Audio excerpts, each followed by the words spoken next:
Good morning বন্ধুরা, traveller আয়ুষীর একটা নতুন ভিডিওতে সকলকে জানাচ্ছি স্বাগত। আর আমি এখন রয়েছি উত্তরাখণ্ডের দেবপ্রয়াগে। আজকে এখান থেকে আমি চলে যাব উখিমঠ। অ্যাকচুয়ালি উখিমঠ এখান থেকে 107 কিলোমিটার। এখন 9টা বেজে গেছে। মোটামুটি গুগলে যেটা দেখাচ্ছে সেটা 3.5 ঘন্টা মতন লাগবে।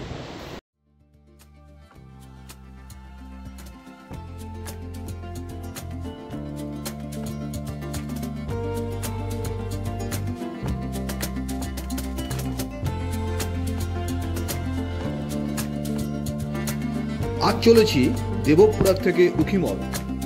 সকালবেলার রৌদ্রোজ্জ্বল আবহাওয়া শরীর আর মনকে বেশ চনমনে করে তুলল। তবে দেবপ্রয়াগ থেকে উখিমঠের বাস বেশ কম। আমাকে নামতে হবে কুণ্ড বলে একটা জায়গায়। সেখান থেকে শেয়ার জিপে আমাকে যেতে হবে উখিমঠ।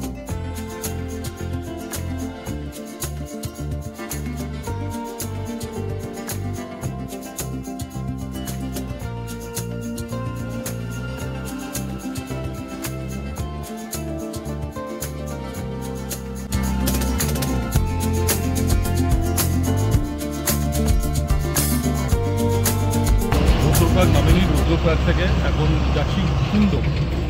রুদ্রপ্রয়াগকে ক্রস করে অলকানন্দার ব্রিজ পেরিয়ে আমি চলেছি এবার মন্দাকিনীর সাইড ধরে। এই যে রাস্তাটা, এই রাস্তাটা যাচ্ছে সোজা সোনপ্রয়াগ কেদারনাথ।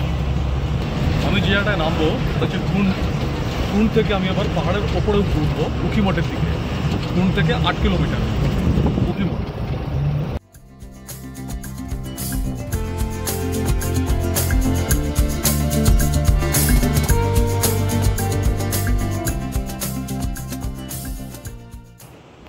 তো ভাই এখন দাঁড়িয়ে আছি কুণ্ড বলে একটা জায়গায়।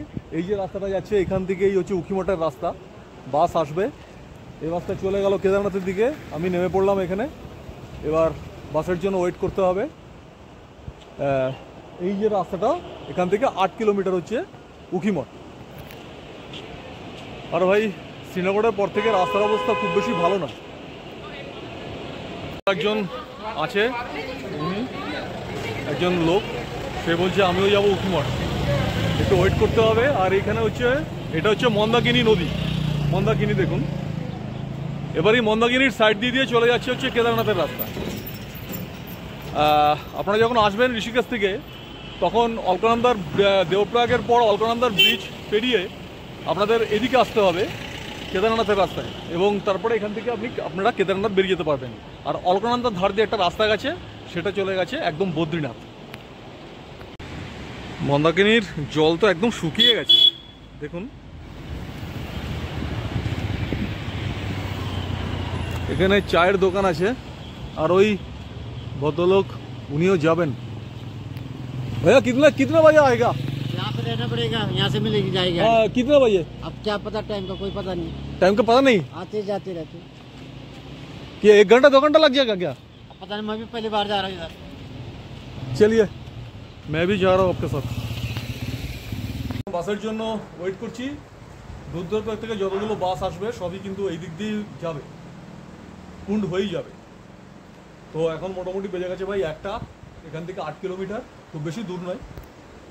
আর আজকে আমার এখানের উখিমঠে থাকার প্ল্যান রয়েছে এবং উখিমঠটা আজকে এক্সপ্লোর করব।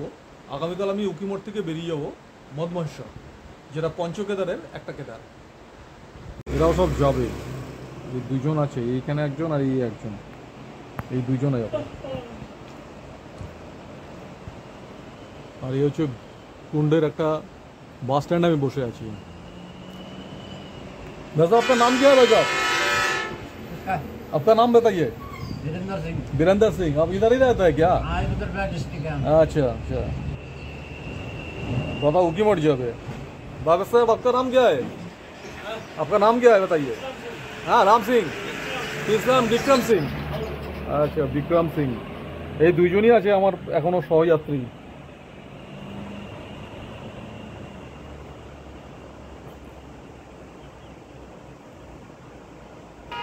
এই যে ওইখান দিয়ে বাসটা আসবে, দিয়ে এই দিক দিয়ে চলে যাবে। আর ওই যে রাস্তাটা, ওই রাস্তাটা যাচ্ছে মন্দাকিনী পেরিয়ে सीधा केदारनाथ। वही बस सब बसगुलो किन्तु एक दिके चले जाबे केदारनाथ। আমাদের এই রাস্তাটা হচ্ছে এইটা, দুটো বাস দাঁড়িয়ে আছে। এখান থেকে একটা শেয়ারিং গাড়ি ধরলাম কুম থেকে, অনেকক্ষণ বসেছিলাম বাসের জন্য, একটা শেয়ারিং গাড়ি ধরলাম।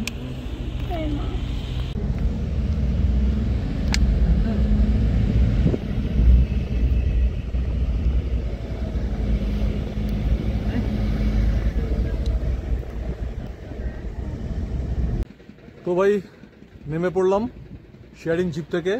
এখান থেকে 500 কিলোমিটার দূরে হচ্ছে ওঙ্কারেশ্বর মন্দির। অ্যাকচুয়ালি এটা উখিমঠের মধ্যেই। এবার আপনাদের যেটা বলছি বলে নিই যে কেদারনাথ যেমন প্রথম কেদার, এর পাশেও রয়েছে আরও 4টে কেদার। প্রথমটা হচ্ছে কেদারনাথ, তারপর হচ্ছে মদমহেশ্বর, তুঙ্গনাথ, কল্পেশ্বর আর রুদ্রনাথ। শিবের যে 5টা যে পার্ট, শিবের 5টা পার্ট, এই 5টা কেদারে পুজো হয় এবং এই 5টা কেদারে পুজো হওয়ার সময় তাদেরকে বলা হয় পঞ্চকেদার।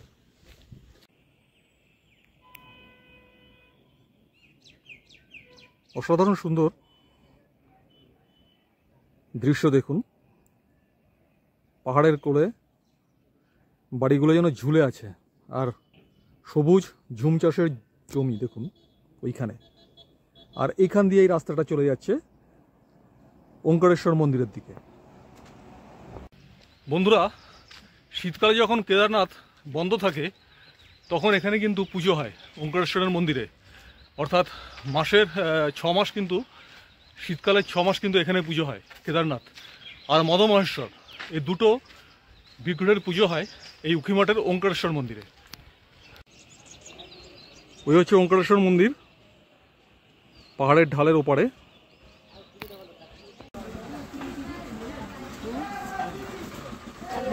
তো এই হচ্ছে ওঙ্কারেশ্বর মন্দির। তো এই হচ্ছে উখিমঠের ওঙ্কারেশ্বর মন্দির। এর একটা হিস্ট্রি আছে যেটা আপনাদের বলি, সেটা হচ্ছে পঞ্চপাণ্ডব যখন শিবকে খুঁজে বেড়াচ্ছিলেন তখন শিব মহিষের রূপ ধরে ঘুরে বেড়াচ্ছিলেন এবং ভীম তাকে চিনতে পারেন এবং তাকে জাপটে ধরেন। তখন শিব 5 টুকরো হয়ে যান, 5 টুকরোতে 5 জায়গায় পঞ্চকেদার হয়। যেমন কেদারনাথে হচ্ছে শিবের কুঁজ, অর্থাৎ যে মহিষের যে কুঁজ, মধ্যমহেশ্বরে হচ্ছে শিবের নাভি, কল্পেশ্বরে হচ্ছে শিবের জটা, আর তুঙ্গনাথে হচ্ছে শিবের বাহু, আর রুদ্রনাথে হচ্ছে শিবের মুখ। এই 5টা জায়গায় হচ্ছে পঞ্চকেদার পূজিত হয়। হিন্দু ধর্মে বলা হয় যে এই 5টা কেদারে 5 জায়গাতে 5টা শিবের পাঠ কিন্তু পুজো হয়। তো এই যে উখিমঠের এই যে মন্দির আপনারা দেখছেন ওঙ্কারেশ্বর, এখানে হচ্ছে শিবের যে কুঁজ অর্থাৎ কেদারনাথ যে মেন কেদার, আর শিবের যে নাভি যেখানে পুজো হয় সেই মধ্যমহেশ্বর, সেই মধ্যমহেশ্বরের মূর্তি কিন্তু এখানে 6 মাস পূজিত হয় এই উখিমঠের এই মন্দিরে, ওঙ্কারেশ্বর মন্দিরে। এখন আমি দর্শন করব। কেদারনাথের মূর্তি নেই, কারণ কেদারনাথ অলরেডি চলে গেছেন উপরে। মদমহেশ্বর এখনও যাননি, 19 তারিখে যাবেন, সেই জন্য মদমহেশ্বর আমাকে আগেই দর্শন দিয়ে দিচ্ছেন। চলুন ভেতরে ভিজিট করুন।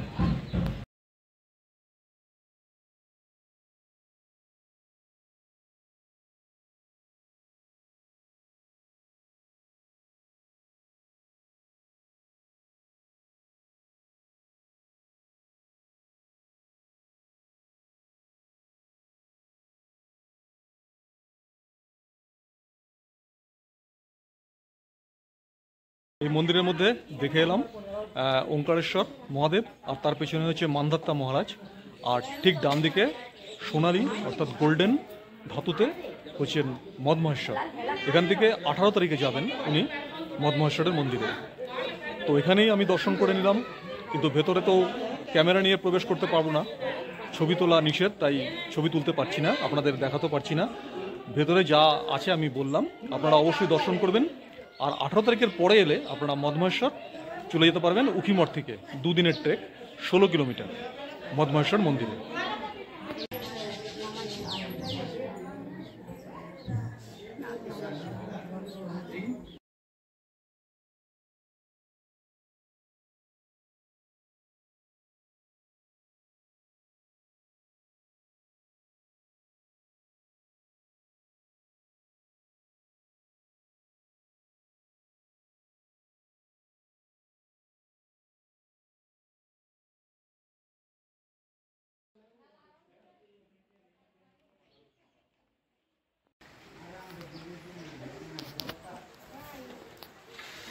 প্রায় 5000 বছরের পুরনো এই উখিমঠের ওঙ্কারেশ্বর মন্দির মান্ধাত্তার সৃষ্টি, যেটা মধ্যপ্রদেশের ওঙ্কারেশ্বর মন্দির যার তৈরি, এটাও তারই তৈরি।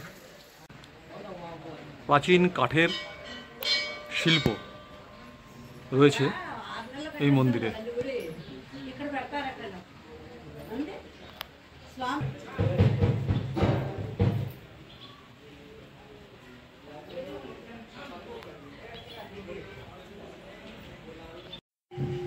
ভাই দর্শন শেষ করলাম। এখান থেকে মন্দির থেকে একটা শর্টকাট রাস্তা আছে 500 মিটার উপরে যেতে হবে এখন উখিমঠ বাজারে। সেখান থেকে ভাই লাঞ্চ টাচ করে আমি যাব একদম চোপতার দিকে। তো বন্ধুরা এবার জানিয়ে রাখি আপনারা কি করে যাবেন ওঙ্কারেশ্বর মন্দিরে। এটা গাড়োয়াল হিমালয়ের ওঙ্কারেশ্বর, মধ্যপ্রদেশের নয়। এখানে পঞ্চকেদারের একটা কেদার, দুটো কেদারনাথ আর মধুমেশ্বরের পুজো হয়। আপনারা ঋষিকেশ বা হরিদ্বার থেকে যদি কেদারনাথের বাস ধরেন তাহলে কুণ্ডতে নামবেন। কুণ্ডতে নেমে সেখান থেকে শেয়ারিং জিপ ধরে চলে আসবেন উখিমঠ। জাস্ট সেখান থেকে আধ ঘন্টা সময় লাগবে, 30 টাকা শেয়ারিং ভাড়া পড়বে। আর উখিমঠে যদি থাকতে চান এখানে থাকার হোটেল রয়েছে, লজও রয়েছে। উখিমঠে এটাই হচ্ছে প্রধান ওঙ্কারেশ্বর মন্দির। যদি 18 তারিখের পরে আসেন তাহলে চলে যাবেন মধুমহেশ্বর, আর না হলে কেদারনাথ। তবে অবশ্যই কিন্তু ওঙ্কারেশ্বর মন্দিরটা ভিজিট করবেন, অসাধারণ সুন্দর এর কারুকার্য, দারুশিল্পের। তো ভাই পৌঁছে গেলাম জিপ স্ট্যান্ডে, বাস স্ট্যান্ডে এখানকার। এখান থেকে একটু খাওয়া দাওয়া করবো, লাঞ্চ করব, তারপর রওনা দেবো চোপতার পথে। এখান থেকে মোটামুটি চোপতা ঘন্টা 1.5-2 লাগবে। তো এখন তো আড়াইটে বাজে, একটু খাওয়া দাওয়া করে নিই। আর এখানে যখন নেমেছি তখন থেকে বৃষ্টি স্টার্ট হয়ে গেছে। প্রায় 1 ঘন্টা 20 মিনিট হয়ে গেল এই গাড়িতেই বসে আছি। 4 জন উঠেছে, তার মধ্যে 2 জন বাঙালি রয়েছেন আর 1 জন নন বেঙ্গলি আছেন, তারা গেছেন খেতে। আর আমি একা গাড়িতে বসে আছি, ড্রাইভার নেমে চলে গেছে, জানি না ভাই কখন ছাড়বে। এটা তো 1 ঘন্টা 20 মিনিট হয়ে গেছে। তো আজকে চোপতায় পৌঁছাবো, চোপতায় পৌঁছে একটা হোটেলে থাকবো, কালকে ওখান থেকে তুঙ্গনাথ যাবো।